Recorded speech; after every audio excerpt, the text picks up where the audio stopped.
博多麺、炊き出し豚骨、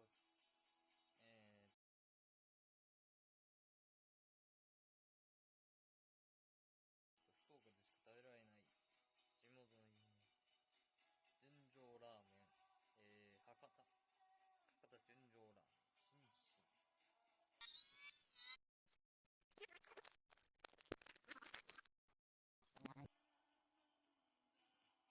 これね、以前私、混ぜそばっていうか汁なしで食べてご紹介しましたが、今回はこ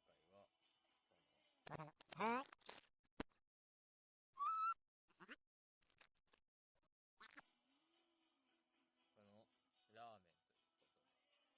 ということで、90秒でお湯もう蓋開けて準備できるっていう